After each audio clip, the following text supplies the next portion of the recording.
Hello everyone, welcome back to my YouTube channel. In today's video, we'll learn about composition of Constituent Assembly of India. इस video में हम India की constituent assembly के बारे में detail में जानेंगे कि ये क्यों बनाई गई और इसने क्या क्या वर्क किए।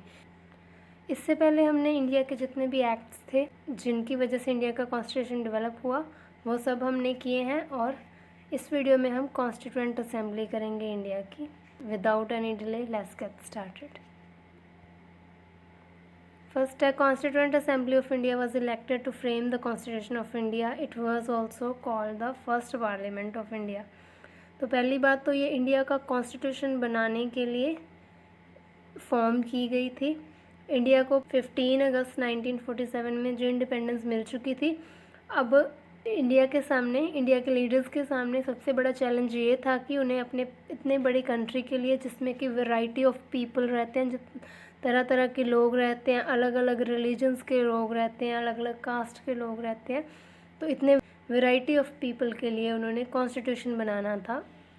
तो सबसे बड़ा चैलेंज ये था, तो उसके लिए इंडिया की कॉन्स्टिट्यूएंट असेंबली बनाई गई। आज़ादी मिलने के पहले से ही इसकी शुरुआत हो चुकी थी।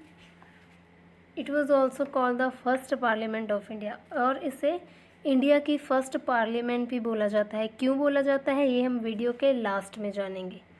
तो उससे पहले हम कुछ और इम्पोर्टेंट फैक्ट्स जान लेते हैं। तो सबसे पहली बात है कि आइडिया सबसे पहले किसने दिया कॉन्स्टिट्यूएंट असेंबली का। तो ये आइडिया दिया प्रपोज इन 1934 में एक ग्रेट कम्युनिस्ट हुए हैं हमारे इंडिया के, M.N. रॉय। तो इन्होंने ये आइडिया सबसे पहले दिया कॉन्स्टिट्यूएंट असेंबली का। उसके बाद जो ये आइडिया था, it became the official demand of Indian national Congress. बाद में जो ये आइडिया था वो इंडियन नेशनल कांग्रेस की ऑफिशियल डिमांड बन गई। उन्होंने ये डिमांड की ब्रिटिशर से, हमारा अलग कॉन्स्टिट्यूशन होना चाहिए। नेक्स्ट है C Rajagopalachari voiced the demand for constituent assembly on 15 November 1939 based on adult franchise and was accepted by British in August 1940। तो उसके बाद जो राजा गोपालाचारी थे उन्होंने अपनी आवाज़ उठाई, ये डिमांड उठाई कॉन्स्टिट्यूएंट असेंबली के लिए 1939 में। उन्होंने यूनिवर्सल अडल्ट फ्रेंचाइज के बिहाफ पे ये डिमांड उठाई कि जो भी ये कॉन्स्टिट्यूएंट असेंबली बनेगी उसमें जो इलेक्ट किए गए होंगे मेंबर वो यूनिवर्सल अडल्ट फ्रेंचाइज के बिहाफ पे इलेक्ट किए होने चाहिए। तो ये डिमांड मान भी ली थी ब्रिटिशर्स ने बाद में 1940 में। तो जब अगस्त 1940 में ब्रिटिशर्स ने ये डिमांड एक्सेप्ट की, तो इस ऑफ़र को बोलते हैं, उन्होंने एक ऑफ़र दिया था अगस्त ऑफ़र, तो इसको अगस्त ऑफ़र बोलते हैं, जिसमें कि इंडियंस को उनका अपना कॉन्स्टिट्यूशन ड्राफ्ट करने के लिए परमिशन दे दी गई थी। नेक्स्ट पॉइंट्स हम देख लेते हैं कॉम्पोजिशन ऑफ कॉन्स्टिट्यूएंट असेंबली के। इसमें कितने मेंबर थे और क्या क्या, इसमें कौन कौन सी पोस्ट पे कौन था। तो टेम्परेरी चेयरमैन थे कॉन्स्टिट्यूएंट असेंबली के सच्चिदानंद सिन्हा। तो जब कॉन्स्टिट्यूएंट असेंबली बनाई गई तो जो प्रेसिडेंट थे उसको इलेक्ट करने में तो टाइम लगना था, तो एक बार टेम्परेरी चेयरमैन बना दिया गया किन्हें, सच्चिदानंद सिन्हा को, सीनियरिटी के बेसिस पे, क्योंकि वो सीनियर थे इसीलिए उन्हें चेयरमैन बना दिया गया था। ऐसा प्रोसीजर और किस कंट्री में फॉलो किया जाता है, फ्रांस में। फ्रांस में जो सीनियर मोस्ट होता है उसे पोस्ट दी जाती, उसे इलेक्ट किया जाता है। तो ऐसे ही सच्चिदानंद सिन्हा जो थे उन्हें इलेक्ट किया गया टेम्परेरी चेयरमैन कॉन्स्टिट्यूएंट असेंबली के। प्रेसिडेंट जो थे, उसके बाद जो परमानेंट प्रेसिडेंट जो उसके कॉन्स्टिट्यूएंट असेंबली के इलेक्ट किए गए राजेंद्र प्रसाद, जो कि बाद में हमारे पहले प्रेसिडेंट भी बनते हैं। नेक्स्ट है vice president of constituent assembly was, तो इसके 2 वाइस प्रेसिडेंट थे, H.C. Mukherjee and V.T. Krishnamachari. Next है कॉन्स्टिट्यूशनल एडवाइज़र और the legal adviser was BN. Rau. तो जो B.N. राव थे इन्होंने भी बहुत इम्पॉर्टेंट रोल अदा किया है कॉन्स्टिट्यूएंट असेंबली में। ये लीगल एडवाइज़र थे इंडिया की कॉन्स्टिट्यूएंट असेंबली के। तो उसके बाद टोटल सीट्स की बात कर लेते हैं, कितने मेंबर्स थे कॉन्स्टिट्यूएंट असेंबली के। दिसंबर 1946 से लेकर जून 1947 तक इंडिया की कॉन्स्टिट्यूएंट असेंबली के मेंबर थे 389। बाद में इंडिया की पार्टीशन हो जाती है अगस्त 15, 1947 को। इंडिया की पार्टीशन के बाद जो मुस्लिम एरिया था वो अलग हो जाता है। पार्टीशन के बाद जून 1947 से लेकर जनवरी 1950 तक इंडियन कॉन्स्टिट्यूएंट असेंबली के मेंबर्स हैं 299। शुरू में तो मेंबर 389 थे, बाद में इंडिया की पार्टीशन की वजह से जो मुस्लिम मेंबर्स थे वो अलग पाकिस्तान में चले गए, उन्होंने अपनी अलग कॉन्स्टिट्यूएंट असेंबली बनाई। इंडिया की कॉन्स्टिट्यूएंट असेंबली के मेंबर रह गए 299। अब इनकी हम कंपोजिशन आगे देख लेते हैं कि कहाँ से कितने मेंबर इलेक्ट किए थे। जो 389 मेंबर्स थे उनमें से जो 292 मेंबर्स थे वो रिप्रेजेंटेटिव थे प्रोविंसेस के, वो लिए जाने थे प्रोविंसेस से। 93 जो मेंबर्स थे वो प्रिंसली स्टेट्स से नॉमिनेट किए जाने थे। प्रोविंसेस के मेंबर्स हैं वो तो इलेक्ट किए गए हैं, लेकिन जो प्रिंसली स्टेट्स के मेंबर्स थे वो नॉमिनेट करके 93 मेंबर्स थे नॉमिनेट करके भेजे गए थे कॉन्स्टिट्यूएंट असेंबली में। और जो 4 मेंबर्स थे वो चीफ कमिश्नर्स प्रोविंसेस जो कि थी दिल्ली, अजमेर, कोर्ग और ब्रिटिश बलूचिस्तान। जैसे अब हमारे यूनियन टेरिटरीज हैं तो उस समय की ये 4 यूनियन टेरिटरीज थी, तो 4 मेंबर यहाँ से भी लिए गए थे। नेक्स्ट है जो पॉइंट ये है कि ये जो मेंबर्स थे ये कैसे इलेक्ट किए गए थे। ये मेंबर्स इलेक्ट किए गए थे सिंगल ट्रांसफरेबल वोट सिस्टम के बेसिस पे। तो इसमें यूनिवर्सल एडल्ट फ्रेंचाइज नहीं था, ये सिंगल ट्रांसफरेबल वोट के बेसिस पे ये मेंबर इलेक्ट किए गए थे। तो जो इन मेंबर्स में से जो इंडियन नेशनल कांग्रेस के मेंबर्स थे वो थे 208। ऑल इंडिया मुस्लिम लीग उनके 73 सीट्स थी कॉन्स्टिट्यूएंट असेंबली में, और अदर्स जो थे 15 और प्रिंसली स्टेट्स के मेंबर्स थे 93। ये सीट्स थी उनकी डिवाइड की गई थी जो। उसके बाद क्योंकि मुस्लिम लीग की कम सीट्स आई थी 73, तो उन्हें लगा कि ये तो अब भी मिनॉरिटी में ही चल रहे हैं, ये तो बहुत कम सीट्स हैं, तो उन्होंने कोऑपरेट करने से रिफ्यूज़ कर दिया, मना कर दिया कि वो कोऑपरेट नहीं करेंगे, उन्हें तो अपनी अलग सेपरेट कॉन्स्टिट्यूएंट असेंबली चाहिए मुस्लिम के लिए। तो उन्होंने ये डिमांड उठानी शुरू कर दी और रिफ्यूज़ कर दिया कोऑपरेट करने के लिए। नेक्स्ट हम देख लेते हैं the constituent assembly met for the first time on 6 December 1946। तो सबसे पहले कब कॉन्स्टिट्यूएंट असेंबली बुलाई गई? 6 दिसंबर 1946 को। The membership of the Constituent Assembly was 299 after the reorganization and it met on 31st December 1947। Reorganisation के बाद मतलब पार्टीशन के बाद जब इंडिया का बंटवारा हो जाता है तो इसके कितने मेंबर्स रह जाते हैं? 299। और इसका कब फिर इसको बुलाया जाता है? 31 दिसंबर 1947 को इसका सेशन बुलाया जाता है। The Constitution was drafted by 299 delegates. It took 2 years, 11 months and 18 days as discussed what the Constitution should contain and what laws should be included. तो 299 डेलीगेट्स थे जिन्होंने ये कॉन्स्टिट्यूशन ड्राफ्ट किया। इसमें भी जो कॉन्स्टिट्यूएंट असेंबली थी उसमें आगे कमेटीज़ बनाई गई थी जो कि अलग अलग डिपार्टमेंट देख रही थी। तो इसमें नियर अबाउट 22 कमेटीज़ थी जो कि अलग अलग डिपार्टमेंट के लिए बनाई गई थी। तो कॉन्स्टिट्यूशन को ड्राफ्ट करने के लिए जो कमेटी बनाई गई थी वो थी ड्राफ्टिंग कमेटी, जिसके चेयरमैन थे डॉक्टर B.R. अम्बेडकर। तो इसमें तो इंडिया के कॉन्स्टिट्यूशन को बनने में कितना टाइम लगा? Near about 3 years. अगर हम एग्जैक्ट बात करें तो 2 इयर्स 11 मंथ्स एंड 18 डेज़। तो इतना टाइम लगा क्योंकि ये बहुत डिटेल्ड कॉन्स्टिट्यूशन था। बहुत से कंट्रीज़ के कॉन्स्टिट्यूशन को पहले स्टडी किया गया इस कॉन्स्टिट्यूशन को बनाने के लिए, उनके जो बेस्ट फीचर थे, अलग अलग कंट्रीज़ के, जैसे कि हमने यूएसए से फंडामेंटल राइट्स लिए हैं। तो ऐसे ही जो बेस्ट फीचर्स थे दूसरे कॉन्स्टिट्यूशंस के वो हमने अडॉप्ट किए हैं और हमारी कंट्री के लिए एक डिटेल्ड कॉन्स्टिट्यूशन बनाया है। On December 13, 1946, Jawaharlal Nehru moved the historical objective resolution in assembly. It laid down the fundamentals and philosophies of constitutional structure.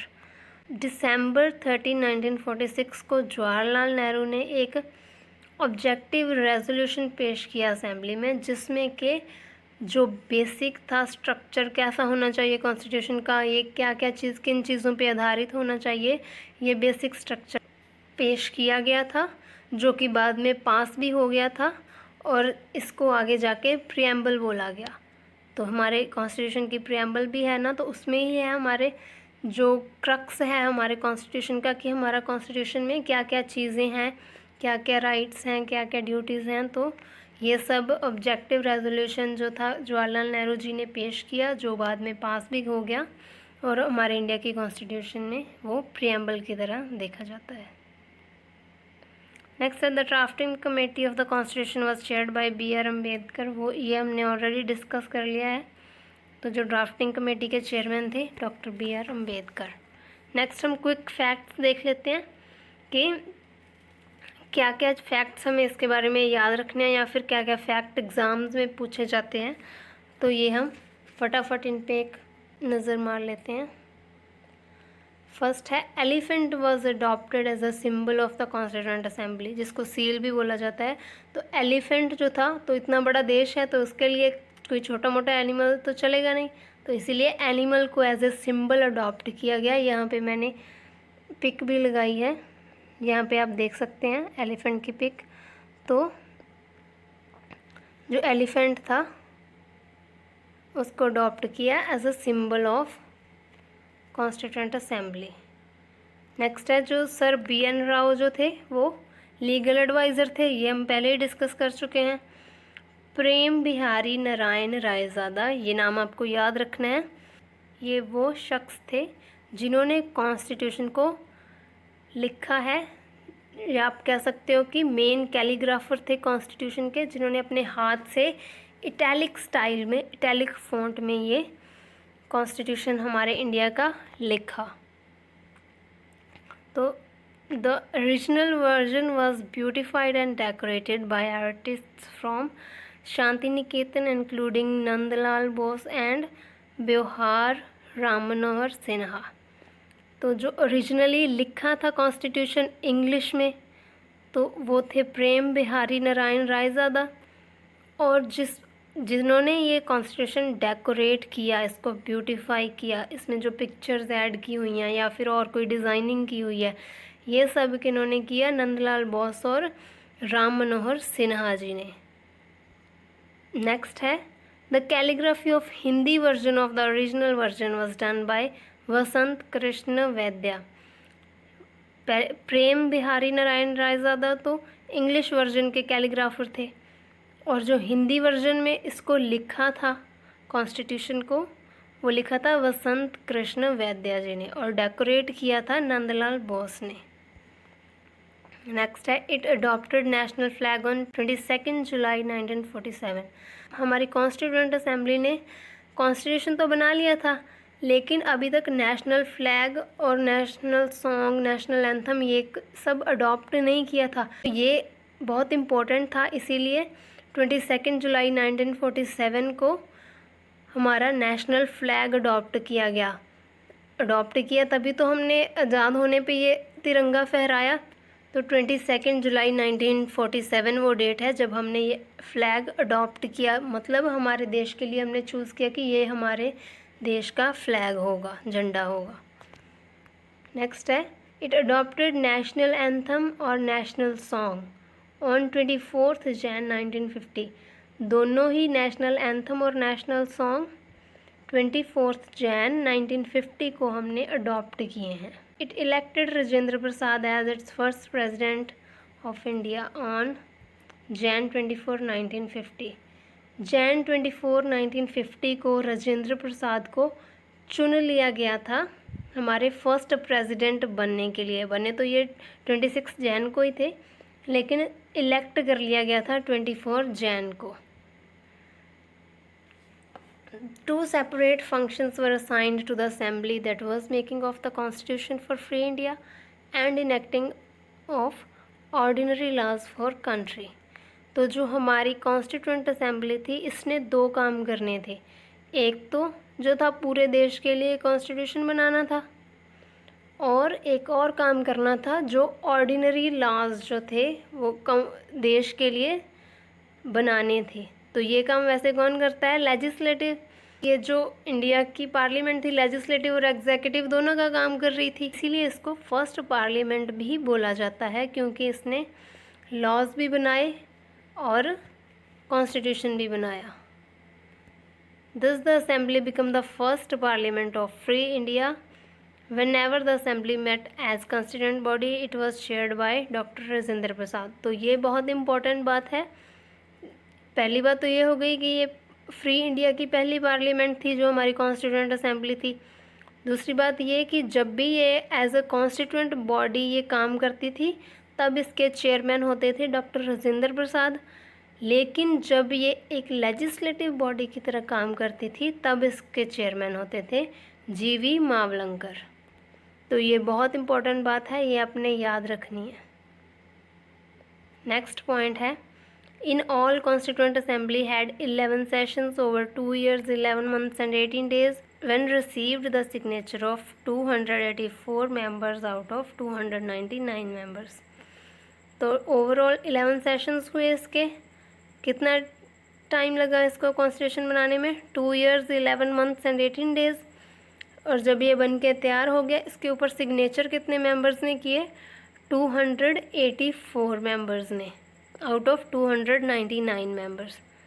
तो ये थे इंडिया के कॉन्स्टिट्यूशन के, इंडिया की कॉन्स्टिट्यूंट असेंबली के कुछ मेजर फैक्ट्स। तो एक हम क्विक रिव्यू कर लेते हैं पूरी वीडियो का। फर्स्ट ऑफ ऑल, ये इंडिया का कॉन्स्टिट्यूशन बनाने के लिए बनाई गई और इसको फर्स्ट पार्लियामेंट भी बोला जाता है। क्यों बोला जाता है वो हमने अभी डिस्कस किया, क्योंकि इसने 2 काम किए थे। एक तो लॉज बनाए थे और एक कॉन्स्टिट्यूशन भी साथ साथ में तैयार किया था। इसको फर्स्ट पार्लियामेंट भी बोला जाता है। नेक्स्ट है, ये आइडिया किसने दिया था? M.N. रॉय ने 1934 में। उसके बाद इस आइडिया को अपनी डिमांड, ऑफिशियल डिमांड किसने बनाया? इंडियन नेशनल कांग्रेस ने।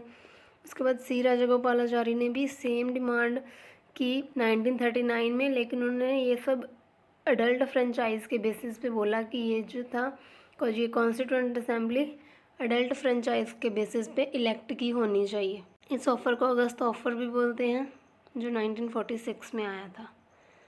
इसमें टेम्परेरी जो चेयरमैन थे वो थे सच्चिदानंद सिन्हा। उसके बाद प्रेसिडेंट बनाए गए कॉन्स्टिट्यूंट असेंबली के राजेंद्र प्रसाद, जो हमारे फर्स्ट प्रेसिडेंट हैं। वाइस प्रेसिडेंट 2 थे, H.C. मुखर्जी और V.T. कृष्णमाचारी। कॉन्स्टिट्यूंट एडवाइज़र जो थे वो थे B.N. Rao. Total seats 389। Partition के बाद रह गई 299। इन 389 सीट्स में जो 292 थी वो प्रोविंसेस की थी, 93 जो थी प्रिंसली स्टेट्स की थी, और जो 4 थी वो यूनियन टेरिटरीज जो उस समय की थी उनसे जो 4 मेंबर इलेक्ट होके आने थे। वोटिंग सिस्टम जो था सिंगल ट्रांसफरेबल वोट के ज़रिए इलेक्ट किए गए। इंडियन नेशनल कांग्रेस ने ऑक्यूपाई की 208 seats, all India Muslim league ने 73 सीट्स, अदर्स 15 और प्रिंसली स्टेट्स की 93 सीट्स। बिकॉज मुस्लिम लीग की बहुत कम सीट्स थी, इसीलिए उन्होंने मना कर दिया। उन्होंने डिमांड की कि हमें अलग हमारी कॉन्स्टिट्यूंट असेंबली दो। उसके बाद पार्टीशन के बाद उनकी अलग कॉन्स्टिट्यूंट असेंबली दी गई पाकिस्तान में। First time constituent assembly December 6, 1946 को बुलाई गई। The members of the constituent assembly was 299 member. 299 थे। अब रीऑर्गेनाइज किया गया था क्योंकि जो अब बाकी आधे थे वो पार्टीशन के बाद डिवाइड होके पाकिस्तान में चले गए थे, और इधर से भी जो ईस्ट पाकिस्तान था उधर भी चले गए थे। कॉन्स्टिट्यूशन ड्राफ्ट किया 299 डेलीगेट्स ने। कितना टाइम लगा? 2 years, 11 months और 18 days। और हर एक चीज़ इसमें डिटेल में डिस्कस करके जो बेस्ट फीचर्स थे वो अडॉप्ट किए गए। ऑन December 13, 1946 नेहरू जी ने ऑब्जेक्टिव रेजोल्यूशन पेश किया असेंबली में, जिसमें के फंडामेंटल्स दिए गए कॉन्स्टिट्यूशन के, जो कि कॉन्स्टिट्यूशन का स्ट्रक्चर कैसा होना चाहिए, क्या क्या चीज़ें, क्या क्या मतलब उन्होंने बेसिक क्रक्स दिया, जिसको कि हम प्रियम्बल बोलते हैं। कॉन्स्टिट्यूएंट असेंबली की बहुत सारी कमेटीज़ बनाई गई, जिनमें से जो ड्राफ्टिंग कमेटी थी उनके चेयरमैन थे डॉक्टर BR अम्बेडकर। ये बहुत इंपॉर्टेंट थी क्योंकि इन्होंने हमारा कॉन्स्टिट्यूशन ड्राफ्ट किया था। आगे कुछ क्विक फैक्ट्स हैं। एलिफेंट जो था सिंबल था कॉन्स्टिट्यूएंट असेंबली का। सर BN राव जो थे वो लीगल एडवाइज़र थे। प्रेम बिहारी नारायण ज़्यादा जो कैलीग्राफर थे, जिन्होंने इटैलिक स्टाइल में इसको कैलीग्राफ किया। जो डिज़ाइनर थे इसको ब्यूटीफाई करने के लिए, डेकोरेट करने के लिए, नंदलाल बोस और ब्योहर राम मनोहर सिन्हा। हिंदी वर्जन के जो कैलीग्राफर थे वो थे वसंत कृष्ण वैद्या। कॉन्स्टिट्यूएंट असेंबली ने अपना नेशनल फ्लैग अडॉप्ट किया 22 जुलाई 1947 को। नेशनल एंथम और नेशनल सॉन्ग अडॉप्ट किया 24 जनवरी 1950 को। डॉक्टर राजेंद्र प्रसाद को 24 जनवरी को हमारे देश का प्रेसिडेंट चुन लिया गया था और 26 जनवरी से वो हमारे प्रेसिडेंट बन जाते हैं। तो ये हमने ऑलरेडी डिस्कस कर लिया। जब भी ये constituent assembly as a constituent body काम करती थी, मतलब जब ये कॉन्स्टिट्यूशन बनाने का काम करती थी, तब इसके चेयरमैन थे डॉक्टर राजेंद्र प्रसाद। जब ये लेजिस्लेटिव बॉडी का काम करती थी तब इसके चेयरमैन थे JB मावलंकर। तो यही था आज की वीडियो में। I hope it's useful for you. Thanks for watching.